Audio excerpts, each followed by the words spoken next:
dalam keadaan sehat walafiat ya. Perkenalkan, nama saya Felia Julianti dari MSDMA dan teman saya Muhammad Azim Prabadi dari MSDMA juga. Kita di sini nggak berdua doang, Pel. Oh iya? Iya, kita bersama teman-teman kita ada 3 orang. Boleh memperkenalkan dirinya masing-masing? Saya Hasanuddin Madong dari Prodi APN. Saya Iin Mufiatul Husi dari APN juga. Dan saya Novi Punyanda dari ABSD. Nah, selama 15 menit ke depan nih, Pel, harapannya kita bisa mendapat ilmu yang baru tentang wawasan Nusantara untuk memenuhi tugas ujian akhir semester mata kuliah kewarganegaraan. Oh iya. Tanpa basa-basi, kita ke inti pembicaraan hari ini mengenai wawasan Nusantara. Mbak Iim, bisa dijelaskan tidak apa pengertian atau definisi dari wawasan Nusantara, Mbak? Saya coba jelasin tadi saya ya. Iya. Wawasan Nusantara itu adalah cara pandang dan sikap bangsa Indonesia mengenai diri dan lingkungannya yang serba beragam dan bernilai strategis dengan mengutamakan persatuan dan kesatuan bangsa serta kesatuan wilayah dalam menyelenggarakan kehidupan bermasyarakat, berbangsa dan bernegara untuk mencapai tujuan nasional gitu, Pak. Oke, baik. Jadi itu adalah definisi dari wawasan Nusantara ya, Mbak. Lalu saya ingin bertanya kepada Pak Hasan, apa saja yang menjadi latar belakang wawasan Nusantara, Pak?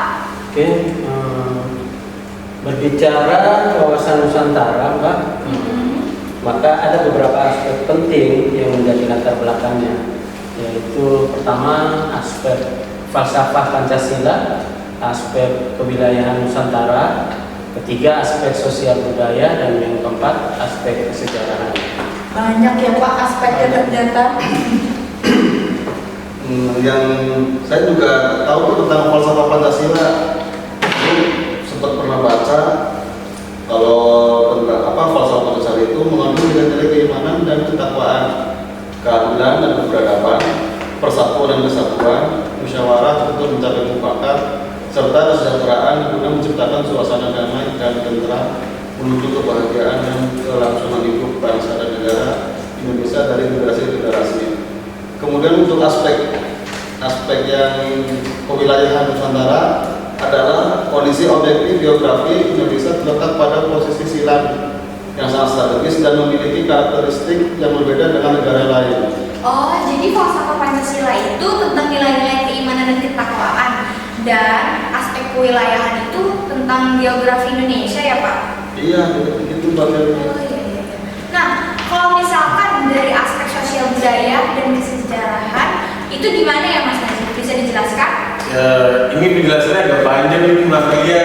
Nggak apa-apa, Ini menurut saya latar belakang aspek sosial budaya di wawasan Nusantara itu juga dikembangkan berdasarkan kondisi objektif bangsa Indonesia yang beraneka ragam.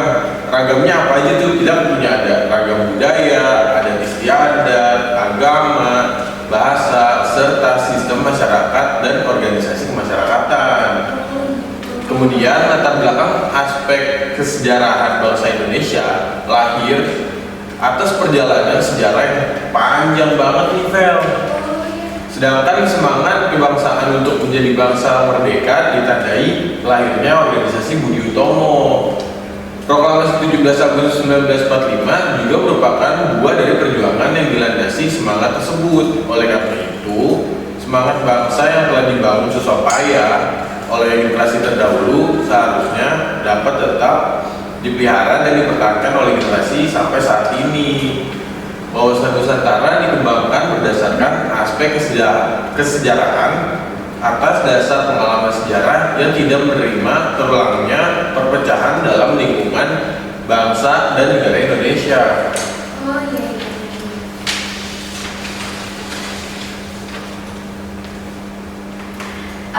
Biar adil nih Mas, gitu. Gimana kalau kita tanya hostnya nih? Oh iya, boleh tuh. Setuju Pak Mas?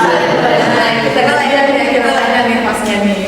Nah, kalau misalkan dari aspek implementasi wawasan Nusantara itu apa Mbak Felia? Oke, biar saya jawab. Wawasan Nusantara dalam kehidupan mencakup di dalamnya kehidupan politik, ekonomi, sosial budaya, dan pertahanan keamanan, Mbak.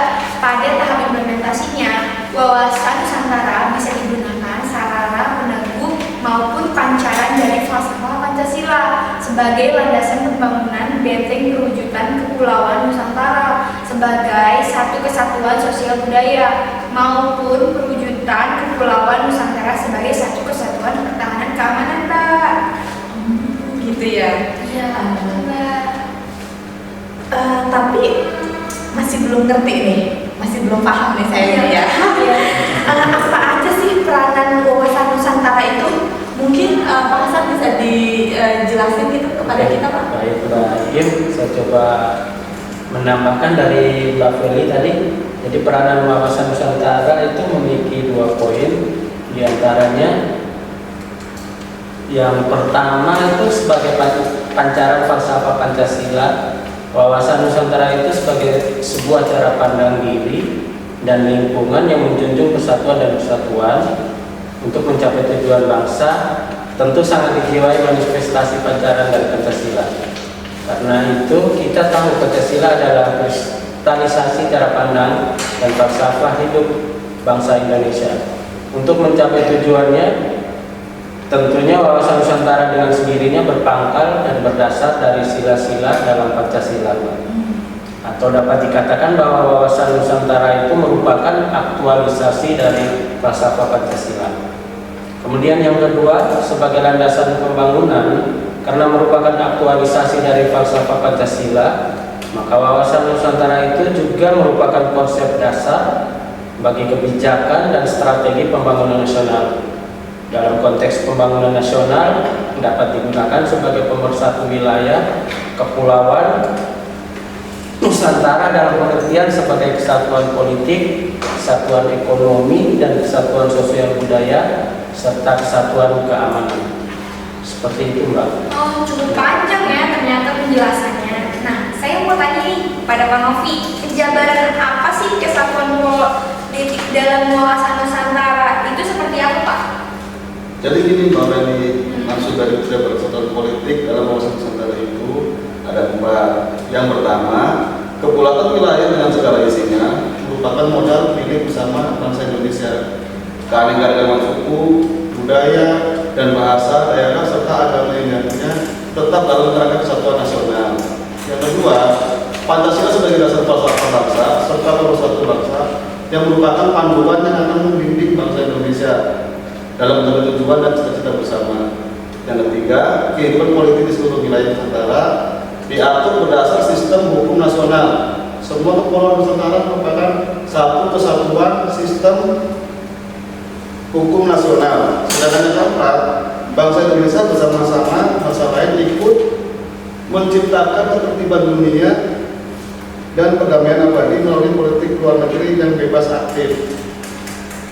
Oh, jadi penjabaran kesatuan politik itu seperti itu. Nah, kalau penjabaran landasan kesatuan ekonomi dalam wawasan Nusantara itu gimana maksudnya? Mas Dasir bisa jelasin gimana? Kalau sebagai landasan kesatuan ekonomi itu ada 3. Yang pertama itu kekayaan seluruh wilayah Nusantara, baik potensial maupun efektif, merupakan modal dan hak milik bangsa bersama untuk memenuhi kebutuhan di seluruh wilayah Indonesia secara adil dan merata. Yang kedua, tingkat perkembangan maupun pemerataan ekonomi harus seimbang dan diserasi di seluruh daerah tanpa mengabaikan ciri khas yang dimiliki daerah masing-masing. Yang ketiga, kehidupan ekonomi di seluruh wilayah Nusantara diselenggarakan berdasarkan sistem usaha bersama dan berdasarkan asas kekeluargaan dalam sistem ekonomi rakyat untuk kemakmuran rakyat bersama. Itu Vel. Oh, iya, gitu.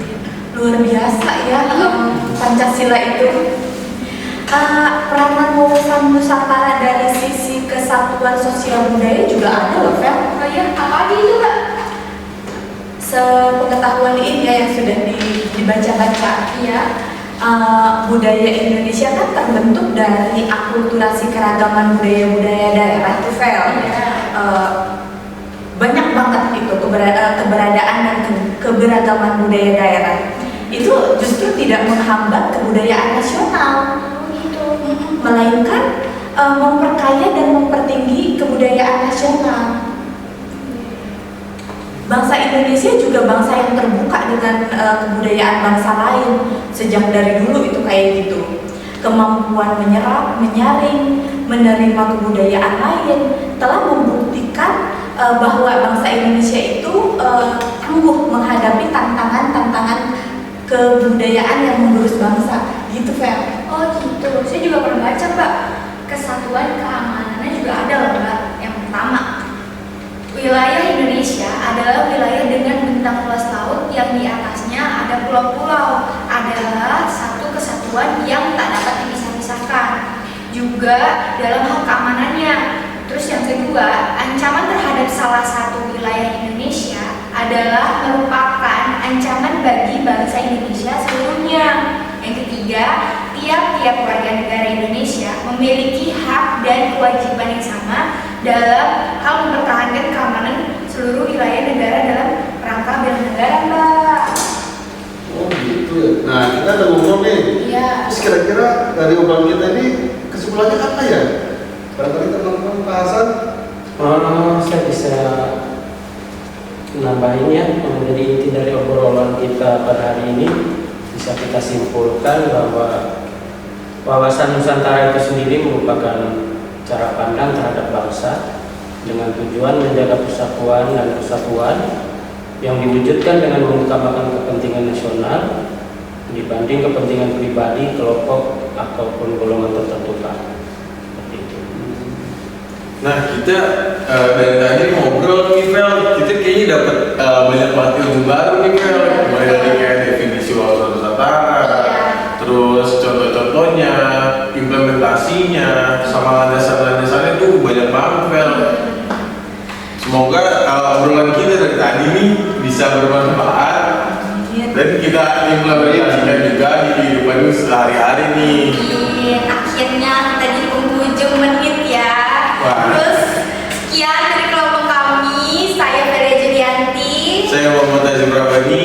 Saya Iim Rafiatul Kursi. Saya Hasan Madal. Dan saya Nofik Belajar. Kami semua berdiri. Kurang lebihnya mohon maaf dan terima kasih.